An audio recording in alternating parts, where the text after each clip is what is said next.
এই জামাত শিবিরেরা আমাদের পায়ের রক কেটে দেবে, হাতের রক কেটে দেবে, গলা কেটে দেবে। বাংলাদেশটাকে ষড়যন্ত্র করতেছে, বাংলাদেশটাকে ধ্বংস করে দিতে চাচ্ছে। আমাদের মা বোনেরা নিরাপদ নয়।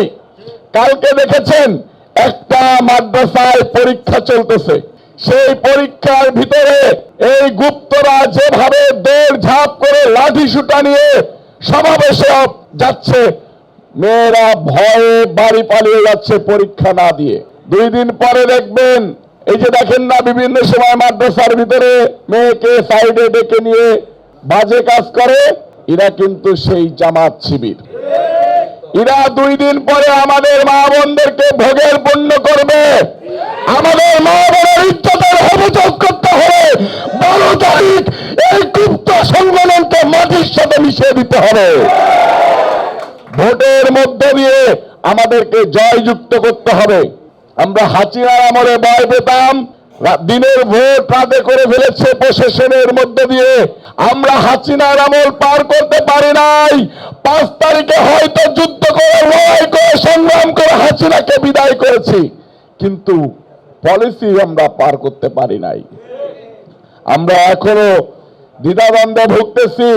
জাল ভোটের মধ্য দিয়ে কিভাবে একটা গুপ্ত সংগঠন ক্ষমতায় আসতেছে, তাদেরকে সরাসরি শেল্টার দিচ্ছে অন্তর্বর্তীকালীন সরকার। আপনারা দেখেছেন একটা দলের প্রধান ফেসবুকে আমাদের মা বোনদেরকে নিয়ে কি পরিমাণ আজে বাজে কথাবার্তা বলেছে।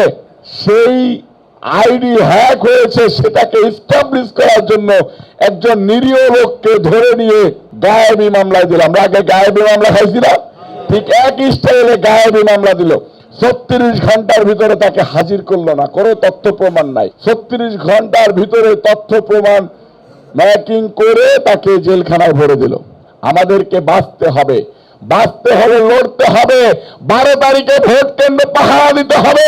আপনি যুবদল, বিএনপির মেরুদণ্ড, আপনি যুবদল বিএনপির ভাঙ্গান, আব্দুল মুন্নার নেতৃত্বে 12 তারিখ আপনারা ভোট কেন্দ্রে পাহারা দেবেন। আপনাদের কাছে হাত জোর করে বলতেছি ভাই, কোন প্রকার কোন অলসতা এই দিন দেখাবেন না।